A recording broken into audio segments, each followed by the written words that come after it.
ഇവിടെ ലോകത്തിന്റെ വിവിധ ഭാഗങ്ങളിൽ ഇങ്ങനെയുള്ള പ്രതിഷേധങ്ങൾ നമ്മൾ കണ്ടുകൊണ്ടിരിക്കുമ്പോഴാണ് ഇന്ത്യ മഹാരാജ്യത്ത് കേരള സംസ്ഥാനത്തിൽ ഇങ്ങനെ ഒരു പരിപാടി പല സ്ഥലങ്ങളിലും നടക്കുന്നതിനോടൊപ്പം തന്നെ കറ്റാനം മഹല്ല് സംരക്ഷണ സമിതിയും കൂടി ഏറ്റെടുത്തുകൊണ്ടൊരു പരിപാടി സംഘടിപ്പിച്ചത്. ഡൽഹി ജന്തർ മന്ദറിൽ നാം കണ്ടതാണ്. പോലീസ് കേസെടുത്തുകൊണ്ട് സമരം ചെയ്ത ചില ആളുകളെ ബലപ്രയോഗം നടത്തി അവരെ അറസ്റ്റ് ചെയ്യുകയുണ്ടായി. ഡൽഹി ജന്തർ മന്ദറിൽ യോഗി ആദിത്യനാഥ് ഭരിക്കുന്ന ഉത്തർപ്രദേശിൽ ഫലസ്തീൻ മക്കളോടൊപ്പമാണ് ഞങ്ങൾ എന്ന് പറഞ്ഞുകൊണ്ട് ചില മതപണ്ഡിതന്മാർ അവരുടെ ഫോട്ടോ വാട്സപ്പിൽ വെച്ചു എന്നതിന്റെ പേരിൽ യോഗി ആദിത്യനാഥ് കേസെടുത്തിരിക്കുന്നു. മഹാരാഷ്ട്രയിൽ 2 ആക്ടിവിസ്റ്റുകൾ അനുമതിയില്ലാതെ സമരം ചെയ്തു എന്ന് പറഞ്ഞിട്ട് അവർക്കെതിരെ കേസെടുത്തു. യഥാർത്ഥത്തിൽ അനുമതി തേടി പോകുമ്പോൾ അകാരണമായിട്ട് അനുമതി ചോദിച്ചു പോയവരെയൊക്കെ കേസ് രജിസ്റ്റർ ചെയ്തതാണ് മഹാരാഷ്ട്ര. കർണാടകയിൽ ബാംഗ്ലൂരിൽ ജനങ്ങൾക്ക് ശല്യമായെന്ന് പറഞ്ഞിട്ട് സമരം ചെയ്തവർക്കെതിരെ കേസെടുത്തു. ഈ സാക്ഷര കേരളത്തിൽ ഈരാറ്റുപേട്ടയിൽ 20ഓളം വരുന്ന മഹല്ല് ഇമാമിയങ്ങൾക്കും മഹല്ലിന്റെ പ്രധാനപ്പെട്ട ഉത്തരവാദിത്വം വഹിക്കുന്ന ആളുകൾക്കുമെതിരെ കേസെടുത്തു. ഇതെല്ലാം നടന്നത് കേരളത്തിലും ഡൽഹിയിലും യുപിയിലും മഹാരാഷ്ട്രയിലും കർണാടകത്തിലുമാണ്. ഇത് ഇന്ത്യ രാജ്യത്ത് നടന്ന കാര്യമാണ്.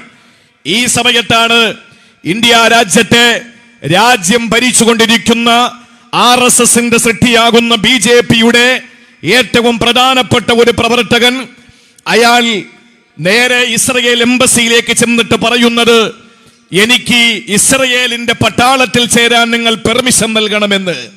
എന്തിനാണ് ഇന്ത്യ മഹാരാജ്യത്തിന്റെ ഒരു പ്രതിനിധി ഇസ്രയേൽ എംബസിയിൽ ചെന്നിട്ട് എനിക്ക് ഫലസ്തീനികൾക്കെതിരെ സമരം ചെയ്യാനുള്ള ഒരു അനുമതി തരണമെന്ന് ഇസ്രയേൽ എംബസിയിൽ ചെന്ന് ആവശ്യപ്പെടുന്നത്? പാവപ്പെട്ട ഫലസ്തീൻ മക്കളെ കൊന്നെടുക്കുന്നതിനുള്ള അയാളുടെ മനസ്സിന്റെ മോഹമായിരുന്നില്ലേ?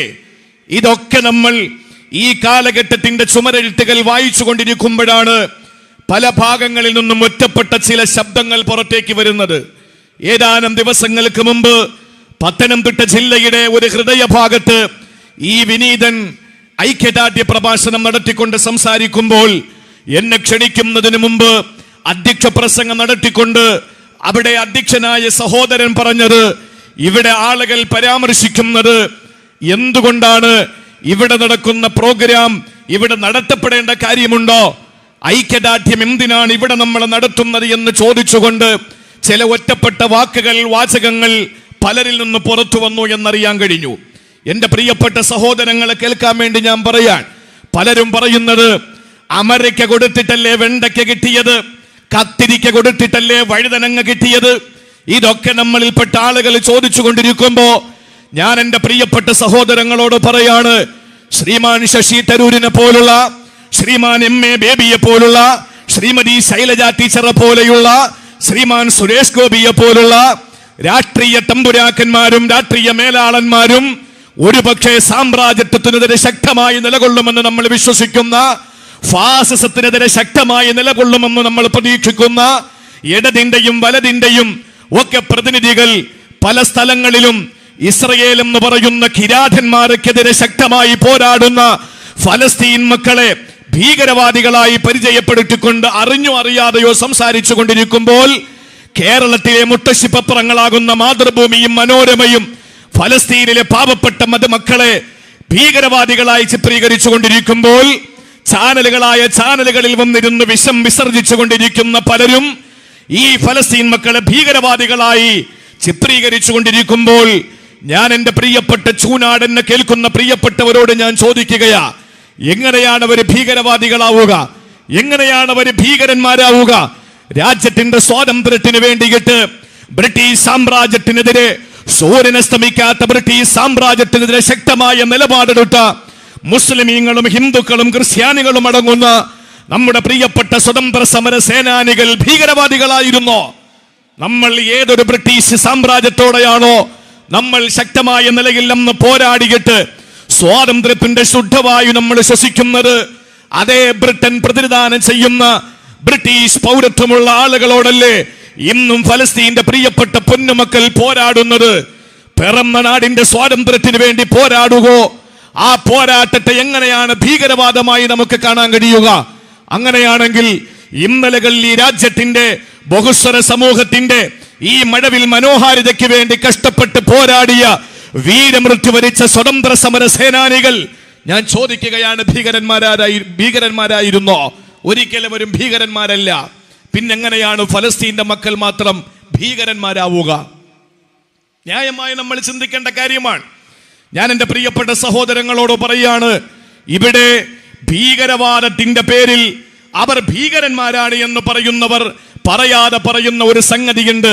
അത് മറ്റൊന്നുമല്ല, ഒരാൾ അടിക്കാൻ വന്നാൽ ഈ സ്റ്റേജിൽ ചൂനാട് കറ്റാനം മഹല്ല് സംവിധാനം സംഘടിപ്പിച്ച ഈ പരിപാടിയിൽ ഞാൻ പ്രസംഗിച്ചു കൊണ്ടിരിക്കുമ്പോൾ എന്റെ നേരെ കടന്നാക്രമണം നടത്താൻ വേണ്ടിയിട്ട് ഏതെങ്കിലും ഒരു കലാപകാരി വേദിയിലേക്ക് കടന്നു വന്നാൽ അവനെ ഞാൻ എന്റെ കൈ കൊണ്ട് പ്രതിരോധിച്ചാൽ ആ പ്രതിരോധം എങ്ങനെയാണ് ഭീകരവാദമാവുക? അവർ ഭീകരവാദം എന്ന് പറയുന്നത് എന്നെ മർദ്ദിക്കാൻ വരുന്നവന് ഞാൻ കൈയും കെട്ടി കണ്ണും പൂട്ടി മിണ്ടാരം നിന്നുകൊടുത്തവന്റെ അടിവാങ്ങലാണ് നമ്മുടെ മിതവാദമെന്നും ഞാനൊന്ന് പ്രതികരിച്ചാൽ അത് ഭീകരവാദമാണ് എന്ന് പറയുന്ന ഒരു തലത്തിലേക്ക് നമ്മുടെ രാജ്യത്തിന്റെയും വിവിധ രാജ്യങ്ങളുടെയും പ്രതിനിധികളുടെയും നേതാക്കന്മാരുടെയും സംഭാഷണങ്ങൾ എത്തുമ്പോ ഞാൻ എൻ്റെ പ്രിയപ്പെട്ട സഹോദരങ്ങളോട് പറയാണ്, ഹമാസ് എന്ന് പറയുന്ന ഫലസ്തീന്റെ പോരാട്ട ഭൂമിയിൽ ഫലസ്തീന് വേണ്ടിയിട്ട്, ഖുദ്സിന് വേണ്ടിയിട്ട്, പരിശുദ്ധമായ മസ്ജിദുൽ അഖ്സയ്ക്ക് വേണ്ടി പോരാടുന്ന ധീരന്മാരായ ഫലസ്തീൻ പോരാളികളാകുന്ന ഹമാസിന്റെ പ്രവർത്തകർ ഭീകരന്മാരാണോ എന്ന് നമ്മൾ ഇവിടെ കറ്റാനത്തിരുന്നു കൊണ്ടല്ല പറയേണ്ടത്, ചൂനാടിരുന്നു കൊണ്ടല്ല പറയേണ്ടത്. കൂടെ കിടക്കുന്നവനെ രാപ്പനി അറിയൂ. ദിവസങ്ങളോളം ഈ ഹമാസിന്റെ പ്രവർത്തകരുടെ പിടുത്തത്തിൽ അകപ്പെടുകയും അവസാനം അവർ റിലീസ് ചെയ്യുകയും ചെയ്ത 85 വയസ്സും 90 വയസ്സുമുള്ള 2 വനിതകൾ, ഇസ്രയേലി വനിതകൾ. ആ വനിതകൾ അവർ പത്രസമ്മേളനം നടത്തി പറഞ്ഞൊരു കാര്യമുണ്ട്. എന്തായിരുന്നു പത്രസമ്മേളനം നടത്തിയത്? 85 വയസ്സുള്ള വറ്റിവരണ്ട വയലേലകൾ പോലെ ശരീരത്തിന്റെ തൊലി ചുക്കിച്ചുളിഞ്ഞു പോയ ഇസ്രയേലി വനിതകളായ 2 വനിതകൾ, 85 വയസ്സും 90 വയസ്സുമുള്ള 2 വനിതകൾ പറയുകയാണ്, ദിവസങ്ങളോളം ആഴ്ചകളോളം ഞങ്ങൾ ഹമാസിന്റെ പിടിയിലായിരുന്നു. ഞങ്ങൾ ന്യായമായും ചിന്തിച്ചു, ഞങ്ങളെ തലയെറുത്ത് കൊല്ലുമെന്ന് ഞങ്ങൾ കരുതി. കാരണം ഞങ്ങളുടെ കൂട്ടരാകുന്ന ജൂതന്മാര് ചെയ്തു കൂട്ടുന്നത് അങ്ങനെയാണല്ലോ. അതുകൊണ്ട് ഹമാസിന്റെ പ്രവർത്തകർ പിടിച്ചുകൊണ്ടുപോയി ഞങ്ങളെ കൊന്നുകളയുമെന്ന് ഞങ്ങൾ പ്രതീക്ഷിച്ചു. പക്ഷേ ഹമാസിന്റെ പ്രവർത്തകർ ഞങ്ങളെ പിടികൂടുമ്പോൾ ഞങ്ങളോട് പറഞ്ഞത്, നിങ്ങൾ ഒന്നുകൊണ്ടും പേടിക്കണ്ട, നിങ്ങൾ ഭയപ്പെടണ്ട, ഞങ്ങൾ ഖുർആൻ അനുസരിച്ച് ജീവിക്കുന്നവരാണ്, ഞങ്ങൾ പ്രവാചകൻ മുഹമ്മദ് നബി അംഗീകരിക്കുന്നവരാണ്, ഞങ്ങൾ മുസ്ലിം സമുദായത്തിന്റെ പ്രതിനിധികളാണ്. അതുകൊണ്ട് തന്നെ നിങ്ങളുടെ ശരീരത്തിൽ ഒരാൾ പോലും തൊടില്ല, അത് ഞങ്ങൾ ഉറപ്പു തരുന്നു എന്ന് പറഞ്ഞ് ആ 2 വനിതകളെ അവരെ തടങ്കൽ പാർപ്പിക്കുകയാണ്. അവർക്ക് കുടിക്കാൻ വെള്ളം കൊടുത്തു. ഈ ഹമാസിന്റെ പ്രവർത്തകർ കഴിക്കുന്ന പഴവർഗ്ഗങ്ങളും പാൽക്കട്ടിയും തിന്നാൻ കൊടുത്തു. അവർ വാർത്താ സമ്മേളനം വിളിച്ചിട്ട്, അവർ പത്രസമ്മേളനം വിളിച്ചു കൂട്ടിയിട്ട് പറഞ്ഞത്, ഞങ്ങൾക്ക് കുളിക്കാൻ ഷാമ്പു തന്നു, ഞങ്ങൾ കൊടുക്കാൻ ഡ്രസ്സ് തന്നു, ഞങ്ങൾ സ്ഥിരമായി ഉപയോഗിക്കുന്ന ടാബ്ലറ്റ് തികയാതെ വന്നപ്പോൾ ഒരു ഡോക്ടറെ വിളിച്ചു വരുത്തിയിട്ട് 2 ദിവസം കൂടുമ്പോൾ ഡോക്ടർമാരെ ഞങ്ങളുടെ ശരീരത്തിന്റെ അവസ്ഥകൾ പരിശോധന നടത്താൻ വേണ്ടിയിട്ട് പ്രത്യേകം ഏർപ്പാട് ചെയ്തു. സ്ത്രീകളാകുന്ന പ്രവർത്തകരെ ഞങ്ങൾക്ക് വേണ്ടി പ്രൊട്ടക്ട് നൽകി. എല്ലാ നിലയിലും ഹമാസിന്റെ പ്രവർത്തകർ മനുഷ്യത്വപരമായ ഇടപെടലുകൾ നടത്തി എന്ന് പറയുമ്പോൾ 85 വയസ്സും 90 വയസ്സുമുള്ള 2 ഇസ്രയേലി വനിതകൾ വാർത്താ സമ്മേളനം നടത്തിയപ്പോൾ അതൊന്നും കാണാൻ മലം പൊതിയാൻ പോലും അർഹതയില്ലാത്ത ഇവിടുത്തെ മാതൃഭൂമിയും മനോരമയും അത് കൊടുത്തില്ല എന്ന് മാത്രമല്ല, ലോകത്തെ മുഴുവൻ ചാനലുകളും അത് മറച്ചുവെച്ചു, എല്ലാ പത്രങ്ങളും അത് മൂടിവെച്ചു. എന്തുകൊണ്ട് അത് പുറം ലോകം എത്തിച്ചില്ല? സോഷ്യൽ മീഡിയയിൽ വന്ന, നവമാധ്യമങ്ങളിൽ വന്ന ചില വാർത്തകളല്ലാതെ എന്തുകൊണ്ട് പത്രങ്ങളിൽ വെണ്ടയ്ക്ക് നിരത്താതെ പോയത് എന്തിന്റെ പേരിലാണ്? അത് നമ്മൾ വളരെ കൃത്യമായി മനസ്സിലാക്കേണ്ടിയിരിക്കുന്നു. ആ വനിതകൾ പത്രസമ്മേളനം നടത്തി പറയാൻ അവർക്ക് ഇത്രയും ആവേശം തോന്നിയതിന്റെ കാരണം എന്തെന്നറിയോ? ആ വനിതകൾ ഹമാസിന്റെ പ്രവർത്തകരുടെ കൈക്കുള്ളിൽ, അവരുടെ തടങ്കലിൽ, അവരുടെ കാരാഗ്രഹത്തിൽ അവർ ഒളിക്കപ്പെടുകയും ചെയ്യപ്പോൾ എന്തുകൊണ്ടാണ് ഹമാസിന്റെ പ്രവർത്തകർ മാന്യത കാണിച്ചത് എന്ന് അവർക്ക് ഇത്രയും അത്ഭുതപ്പെടുത്താനുള്ള കാരണം മറ്റൊന്നാണ്. 50,000-ഓളം വരുന്ന ഗർഭിണികളായ സഹോദരിമാര് ഗസയിലെ ആശുപത്രികളിൽ അൽ-ഷിഫ ഹോസ്പിറ്റലിലും അൽ-അഹ്ലി ഹോസ്പിറ്റലിലും അതുപോലെ തന്നെ അവിടുത്തെ പ്രധാനപ്പെട്ട ആശുപത്രികളിലും 50,000-ഓളം വരുന്ന 1,00,000-ഓളം വരുന്ന പൂർണ്ണ ഗർഭിണികളായ സഹോദരിമാർ മരണക്കിടക്കയിൽ കിടക്കുമ്പോൾ നന്നായിട്ട് അവർക്ക് പ്രസവിക്കാൻ കഴിയാതെ അവിടുത്തെ കുഞ്ഞുങ്ങളെ നിഷ്ഠൂരമായി കൊന്നുകൊണ്ടിരിക്കുമ്പോ, അവിടുത്തെ സ്ത്രീകളെ ബലാത്സംഗം ചെയ്തുകൊണ്ടിരിക്കുമ്പോ, അവിടുത്തെ ചെറുപ്പക്കാരെ ഇല്ലായ്മ ചെയ്തുകൊണ്ടിരിക്കുമ്പോൾ ഇസ്രയേലിന്റെ കിരാതന്മാരായ ഈ പട്ടാളക്കാരുടെ പ്രവർത്തനങ്ങൾ അവരുടെ പ്രിയപ്പെട്ട സഹോദരിമാരെയും പൊന്നുമക്കളെയും മാതാക്കളെയും യുവാക്കളെയും കൊന്നൊടുക്കിക്കൊണ്ടിരിക്കുമ്പോഴാണ് ഹമാസിന്റെ പ്രവർത്തകരുടെ മനുഷ്യത്വപരമായ സമീപനം കിട്ടിയത്. ഇത് ഇസ്രയേലി വനിതകൾ പറഞ്ഞ കാര്യമാണ്. എങ്ങനെയാണ് അവർ ഭീകരവാദികളാവുക? എങ്ങനെയാണ് ഭീകരവാദികളാവുക? ന്യായമായിട്ട് നമുക്കറിയാം, ഒരു നാട്ടിൽ നമുക്ക് കൂടുതൽ സഹനവും കൂടുതൽ ശാന്തിയും കൂടുതൽ സമാധാനവും കൂടുതൽ കൃതാർത്ഥതയും കൂടുതൽ കാരുണ്യവും ഒക്കെ നമ്മൾ കൊടുക്കുന്നത് കുഞ്ഞുമക്കളോടാണ്. ആ മക്കളോട് പോലും കരുണ കാണിക്കാൻ ഇസ്രയേലിന്റെ ഭീകരന്മാരായ കിരാതന്മാരായ പട്ടാളക്കാർക്ക് കഴിയുന്നില്ല. എന്തുകൊണ്ടാണ്?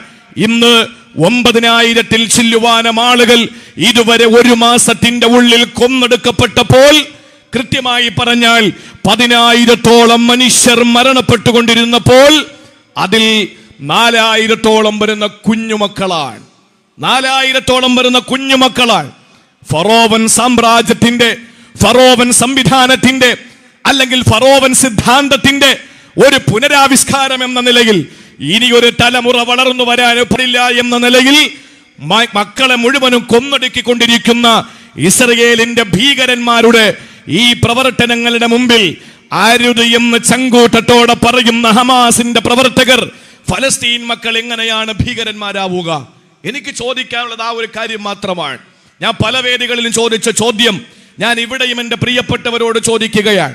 വാപ്പാക്കും ഉമ്മാക്കും സുഖമില്ലാതെ വരുമ്പോൾ ആശുപത്രിയിലേക്ക് പെട്ടെന്ന് കൊണ്ടുപോകുന്ന വഴിയിൽ തടഞ്ഞു നിർത്തിയിട്ട് പോകാൻ അനുവദിക്കില്ല എന്ന് പറയുന്ന കലാപകാരികളുടെ മുമ്പിൽ നമ്മൾ എങ്ങനെയാണ് പ്രതികരിക്കുക? ആ പ്രതികരണം ഭീകരവാദമാണ് എങ്കിൽ നമ്മളൊക്കെ ഭീകരന്മാരാവൂലേ? കാരണം തിരിച്ചടിക്കാത്ത അല്ലെങ്കിൽ തടയാത്ത ആരെങ്കിലും നമ്മുടെ ഇടയിലുണ്ടോ? ഈ ഇരിക്കുന്ന പ്രിയപ്പെട്ട നേതാക്കന്മാർ, സഹോദരങ്ങൾ, അവരവരുടെ വീട്ടിൽ ഏതെങ്കിലും നിലയിൽ ആരെങ്കിലും ആക്രമിക്കാൻ വന്നാൽ അവർ ന്യായമായിട്ടും ഒരു രക്ഷകർത്താവെന്നുള്ള നിലയിൽ അവർ പ്രതികരിക്കുകയുണ്ടല്ലോ. ആ പ്രതികാരം എങ്ങനെയാണ് ഭീകരവാദമാവുക? അതുകൊണ്ട് പ്രിയപ്പെട്ട സഹോദരങ്ങളെ, അടിക്കുമ്പോ കൊണ്ടുകൊണ്ട് നിൽക്കുക എന്നുള്ളത് മിതവാദവും, അത് കൊള്ളാതെ തിരിച്ചടിക്കുകയോ അല്ലെങ്കിൽ അടി തടുക്കുകയോ ചെയ്യുന്നത് ഭീകരവാദമാണെന്ന് പറയുന്നത് പ്രിയപ്പെട്ട സഹോദരന്മാരെ നമുക്ക് ഉൾക്കൊള്ളാൻ പറ്റുന്നില്ല. ഇതെപ്പോഴാണ് ലോകരാജ്യങ്ങൾ ഹമാസിനെതിരെ തിരിഞ്ഞതെന്നറിയോ? ശശി തരൂരൊക്കെ കണ്ട ഹമാസ് എന്ന് പറയുന്നത് ഈ ഒക്ടോബർ മാസം 7-ാം തീയതിക്ക് ശേഷമാണ്. ശശി തരൂർ അല്ല, അറിയാളാണെന്നൊന്നും നമുക്ക് അഭിപ്രായമില്ല. ഞാൻ പൊളിറ്റിക്കൽ ഇടപെടുന്നയാളല്ല, ഞാൻ രാഷ്ട്രീയം പറയുന്നയാളല്ല, ഞാൻ മനുഷ്യത്വപരമായ ചില സൂചനകൾ തരുന്നു എന്ന് മാത്രമേ ഉള്ളൂ. ശശി തരൂരിൽ ഞങ്ങൾക്ക് വലിയ പ്രതീക്ഷയുണ്ട്. ആ പ്രതീക്ഷ ഇപ്പോഴുമുണ്ട്. ഫാസിസത്തിനെതിരെ ശക്തമായി നിലകൊള്ളുമെന്നും ഇവിടത്തെ രാജ്യത്തിന്റെ ദുർഭരണം അവസാനിപ്പിച്ചുകൊണ്ട് ഒരു നല്ല മനോഹരമായ ചില സൂചനകൾ നമുക്ക് കിട്ടിയാൽ കൊള്ളാമെന്ന് ആഗ്രഹിക്കുന്ന കൂട്ടത്തിലാണല്ലോ നമ്മൾ. അതുകൊണ്ട് തന്നെ ആ ശുഭപ്രതീക്ഷ വെച്ചുകൊണ്ട് തന്നെ പറയുകയാണ്, പ്രദീപ് എന്ന ഗ്രാൻഡ് മാസ്റ്ററുടെ മുമ്പിൽ, ഗ്രാൻഡ് മാസ്റ്റർ ആകുന്ന പ്രദീപിന്റെ മുമ്പിൽ നന്നായിട്ട് പിടിച്ചു നിൽക്കാൻ മാത്രം കഴിവുള്ള നല്ല നോളജ് ഉള്ള വ്യക്തിയാണ് ശശി തരൂർ. ആ തരൂരിന് ഒക്ടോബർ മാസം 7-ാം തീയതിക്ക് ശേഷമുള്ള കലാപങ്ങൾ മാത്രമേ കണ്ടിട്ടുള്ളൂ എന്ന് ഒരിക്കലും നമുക്ക് വിശ്വസിക്കാൻ കഴിയില്ല. ഒക്ടോബർ 7-ന് ശേഷം മാത്രമുള്ള ചില തിരിച്ചടികൾ മാത്രം വലിയ ഭീകരവാദമായി കാണുന്നവരോട് എനിക്ക് പറയാനുള്ളത്, അതിനു മുമ്പ് നടന്നതൊന്നും കലാപമായിരുന്നില്ലേ? അതിനു മുമ്പ് നടന്നതൊന്നും വംശഹത്യയായിരുന്നില്ലേ? ഐക്യരാഷ്ട്രസഭയുടെ സെക്രട്ടറി പറയുന്നു, ശൂന്യതയിൽ നിന്നുണ്ടായതല്ല തിരിച്ചടിയെന്ന്. എങ്ങനെയാണത് പറഞ്ഞത്? ആ സമയത്ത് രസകരമായ ഒരു കാര്യം പറയട്ടെ. ഇത് പറഞ്ഞ ഐക്യരാഷ്ട്രസഭയുടെ സെക്രട്ടറിയെ ആ സ്ഥാനത്ത് നിന്ന് മാറ്റണമെന്നാണ് ഇസ്രയേൽ പ്രതികരിച്ചത്. ആ സ്ഥാനത്ത് നിന്ന് അയാളെ മാറ്റിക്കളയണമെന്നാ പ്രതികരിച്ചത്. എന്തുകൊണ്ടാണ്? എന്റെ പ്രിയപ്പെട്ട സഹോദരങ്ങൾ അറിയണം, 6600ഓളം വരുന്ന ഫലസ്തീനികൾ ഇന്നും ഇസ്രയേലിന്റെ തടങ്കൽ പാളയത്തിലാണ്. ആളുകൾ പറയുന്നത് ഹമാസ് പിടിച്ചുകൊണ്ടുപോയ ഇസ്രയേലികളെ വിട്ടാത്തിയിരുന്ന പ്രശ്നമല്ലേ ഉള്ളൂ എന്നാണ്. എന്നാൽ ഹമാസ് പിടിച്ചുകൊണ്ടുപോയതിന്റെ എത്രയോ ഇരട്ടിയാണ് ഇസ്രയേൽ പിടിച്ചുകൊണ്ടുപോയ ഫലസ്തീനികൾ. അറിയോ? 6600-ലധികം വരുന്ന കുഞ്ഞുങ്ങളടക്കമുള്ള ഫലസ്തീൻ മക്കളെ ഇന്നും ഇസ്രയേൽ തടങ്കൽ പാളയങ്ങളിൽ പാർപ്പിച്ചിരിക്കുകയാണ്. അവർക്ക് മനുഷ്യത്വപരമായ ഒരു നീതി വേണ്ടേ? അവർക്ക് മനുഷ്യത്വപരമായ ഒരു നീതി വേണ്ടേ? അവർക്കും മനുഷ്യത്വപരമായ സമീപനങ്ങൾ അവരും ആഗ്രഹിക്കുന്നില്ലേ? ഇതെല്ലാം നമ്മൾ കണ്ടുകൊണ്ടിരിക്കുമ്പോ എന്റെ പ്രിയപ്പെട്ട സഹോദരങ്ങളെ, തിരിച്ചടിക്കാനും അരുതെന്ന് പറയാനും കാണിക്കുന്ന ഹമാസിന്റെ ആ ഒരു ഗാംഭീര്യവും ആ ഒരു തന്റേടവും എങ്ങനെയാണ് ഭീകരവാദമായി നമ്മൾ മനസ്സിലാക്കുക? എങ്ങനെയാണ് നമുക്ക് പറയാൻ കഴിയുക? അതൊരിക്കലും ന്യായമായ കാര്യമല്ല. ഞാൻ എൻ്റെ പ്രിയപ്പെട്ടവരോട് പറയുന്നു, അമേരിക്കയാണ്. നമുക്കറിയാം, ലോകം കണ്ട ഏറ്റവും വലിയ ഭീകരനാണ് ഡൊണാൾഡ് ട്രംപ് എന്ന് പറയുന്ന ശതകോടീശ്വരൻ. ചരിത്രത്തിൽ അമേരിക്ക 2 തവണ ഇംപീച്ച്മെന്റ് ചെയ്ത ഒരേ ഒരു ഭരണാധികാരി അല്ല, ഒരേ ഒരു അമേരിക്കൻ പൗരൻ, അത് ഡൊണാൾഡ് ട്രംപാ. ശതകോടീശ്വരനാണ് അയാൾ. ഇന്ത്യയില് ഗുജറാത്ത് സംസ്ഥാനത്തിലേക്ക് കടന്നു വന്നപ്പോ 3 ചാർട്ടേഡ് വിമാനമാ വന്നത്. ഒന്നില് ഡൊണാൾഡ് ട്രംപ് വന്നു, രണ്ടാമത്തതില് മൂപ്പർക്ക് ആവശ്യമായ കിച്ചൺ സംവിധാനം വന്നു, രണ്ടാമത് വന്ന ഫ്ലൈറ്റിൽ ടോയ്ലറ്റും അതുപോലെ തന്നെ മറ്റ് സംവിധാനങ്ങളും വന്നു, വാഷിംഗ് മെഷീൻ അടക്കം വന്നു. ഇതെല്ലാം ലോകത്തെവിടെ പറന്നുയർന്നാലും അവിടെയൊക്കെ തനിക്ക് കുടിക്കാനും ഉടുക്കാനും മലമൂത്ര വിസർജനം ചെയ്യാനുമുള്ള സംവിധാനങ്ങളുമായി ആകാശപാതകളിലൂടെ പറന്നു നടക്കുന്ന ശതകോടീശ്വരനായ ഡൊണാൾഡ് ട്രംപ് അമേരിക്കയുടെ വൈറ്റ് ഹൗസിൽ നിന്ന് ഇറങ്ങിപ്പോയപ്പോൾ ന്യായമായും ലോകം മുഴുവനും ഒരു പ്രതീക്ഷ വെച്ചു. ജോസഫ് ബൈഡൻ എന്ന ജോ ബൈഡൻ കടന്നു വരുമ്പോ മനുഷ്യത്വപരമായ ചില സമീപനങ്ങൾ ഉണ്ടാകുമെന്ന് പലരും പ്രതീക്ഷിച്ചു. പക്ഷേ ഇസ്രയേൽ പ്രധാനമന്ത്രിയായ ബെന്യമിൻ നെതന്യാഹുവിന്റെ മുമ്പിൽ അമേരിക്കയുടെ പ്രസിഡന്റ് ജോ ബൈഡൻ ചെന്നിട്ട് പറയുന്നു, ഞാനൊരു സയനിസ്റ്റാണത്രേ, ഞാനും ഒരു സയനിസ്റ്റാണ്. വിമാനവാഹിനി കപ്പലുകൾ കൊടുത്തുവിട്ടു. നിങ്ങൾ അറിയണം അമേരിക്ക എങ്ങനെയാണ് ഇസ്രയേലിനോടൊപ്പം നിൽക്കുക. എന്റെ കറ്റാനത്തും ചൂനാടും എന്നെ കേൾക്കുന്ന പ്രിയപ്പെട്ട സഹോദരങ്ങളോട് പറയാനുള്ളത്, അമേരിക്ക പ്രതിനിധാനം ചെയ്യുന്ന ക്രൈസ്തവ സഭ, അമേരിക്ക പ്രതിനിധാനം ചെയ്യുന്ന ക്രിസ്ത്യാനികൾ, ഇസ്രയേൽ പ്രതിനിധാനം ചെയ്യുന്ന ജൂതന്മാരുടെ പേര് കേൾക്കുമ്പോ ശാപവാക്കാ പറയുക. ഇസ്രയേൽ പ്രതിനിധാനം ചെയ്യുന്ന ജൂതന്മാര് അമേരിക്ക പ്രതിനിധാനം ചെയ്യുന്ന ക്രിസ്ത്യാനികളെ കേൾക്കുമ്പോൾ അവരും ശാപവാക്കാ പറയുന്നത്. ഇത് ഖുർആൻ വളരെ വ്യക്തമായി പറഞ്ഞു. കാലത്തിൽ യഹൂദു ലൈസത്തിൻ നസാറാലാശൈ, ജൂതന്മാര് പറയുന്നു. ഏത് ജൂതന്മാര്? ഇസ്രയേലിന്റെ ജൂതന്മാര് പറയുന്നു, അമേരിക്കക്കാരാകുന്ന ക്രിസ്ത്യാനികൾ ഒരു ചുക്കുമല്ല. അമേരിക്ക പ്രതിദാനം ചെയ്യുന്ന ക്രിസ്ത്യാനികൾ പറയുന്നു, ജൂതന്മാരൊരു ചുണ്ണാമ്പുമല്ല. ഇത് പരസ്പരം അവർ അങ്ങോട്ടും ഇങ്ങോട്ടും ചെളിവാരിത്തേച്ച് ആദർശത്തിൽ വൈരുദ്ധ്യ സമീപനങ്ങളുള്ള ജൂതന്മാരും ക്രിസ്ത്യാനികളും ഇസ്രയേലും അമേരിക്കയും ഫലസ്തീനിലെ പാവപ്പെട്ട മക്കളെ തകർക്കാനും മുസ്ലിം സമുദായത്തെ കൊന്നെടുക്കാനും ഇവര് മച്ചമ്പിമാരാണ്, ഇവരളിയന്മാരാണ്. അവർ ആദർശപരമായിട്ടുള്ള വൈരുദ്ധ്യവും മാറ്റിവെച്ചിട്ട് അവര് ഒറ്റക്കെട്ടാണ്. പ്രിയപ്പെട്ട സഹോദരങ്ങളെ, ഞാൻ ഇനി ഒരു കാര്യം കൂടി ചോദിക്കുകയാണ്. അമേരിക്കയും ഇസ്രയേലും തമ്മിൽ ആദർശപരമായി ഒരിക്കലും ഒരുമിച്ച് പോകാത്ത വൈരുദ്ധ്യമായ സമീപനങ്ങളും നിലപാടുകളും ഉള്ളവരായിരിക്കവേ ഇസ്രയേലും അമേരിക്കയും ഒരുമിച്ച് കൈകോർത്തുകൊണ്ട് ഫലസ്തീൻ മക്കൾക്കെതിരെ ശക്തമായി നിലകൊള്ളുമ്പോൾ എന്റെ പ്രിയപ്പെട്ട സഹോദരങ്ങളെ, എങ്ങനെയാണ് നമുക്ക് അവരെ ഭീകരന്മാരായി കാണാൻ കഴിയുക? ബാങ്ക് വിളിച്ചതിന് ശേഷം ഇൻഷാ അല്ലാഹ് നമുക്ക് തുടരാം. ഇത് ഞാൻ വളരെ കുറഞ്ഞ സമയത്തിനുള്ളിൽ അവസാനിപ്പിക്കും. എല്ലാവരും ഇത് കഴിഞ്ഞതിന് ശേഷം പോകാവൂ ഇൻഷാ അല്ലാഹ്.